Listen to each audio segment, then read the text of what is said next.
Аялыңызга көңүлүңүз болбой жатса 3 нерсени кылыңыз. Биринчиси көңүл бөлүңүз. Аял кишиге кымбат баалуу белектин барлыгы шарт эмес. Ар бир учурда көңүл бөлүп турушуңуз, ал акыбалын сурап турушуңуз, чалып эмне кылтасың, күнүң кандай өтүп атат деп турушуңуз, айтор баягы внимание дей берет. Сөзсүз түрдө керек бул нерсе. Аял киши эч кимге керек эместигин, керек эмес экенмин деген ойлорду эч качан ойлобош керек. Ошого чейин алып барбаш керек. Ар дайым көңүл бөлүп турушуңуз керек. Ал эми мээрим, убакыт бөлүшүңүз керек. Мээрим беришиңиз керек. Экинчиси. Көп адамдар бүгүн эркек болуш керек, эркек аялды баштан кармаш керек деп корустук, кополдук менен, мындайча айтканда зөкүрлүк менен башкарганга аракет кылат. Жок, качан мээрим махаббат менен мамиле кылсаңыз, ошондой жооп келет.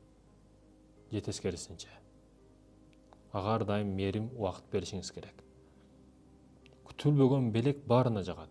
Сизге дагы жагат күтүлбөгөн белек. Ал носки болсун, ал платочка болсун, ал жөнөкөй бир баягыдагы жөнөкөй маселе болсун, айтор айырмасы жок, белек баарына жагат. Сүйүүнү, ортодогу сүйүүнү мындай жогору кыла турган нерсе бул белек болуп эсептелет. Күтүлбөгөн белектерди берип туруңуз. Аялыңызды ар дайым коргоңуз, акыркысы. Ар дайым коргоодо болгону жакшы көрөт аял киши. Ошону сезе билсе, сизге сүйүүсү ашып кете берет. Океан сыяктуу. Себеби коргоодо болгону билет да. Бут денеси менен, жан дүйнөсү менен сезет, коргоодо экендигин. Ал үчүн сизди баатыр, жоомарт экениңизди билиш керек. Ага жакшына мамиле кылыңыз ал үчүн. Коргоодо экендигин билсин деген максатта.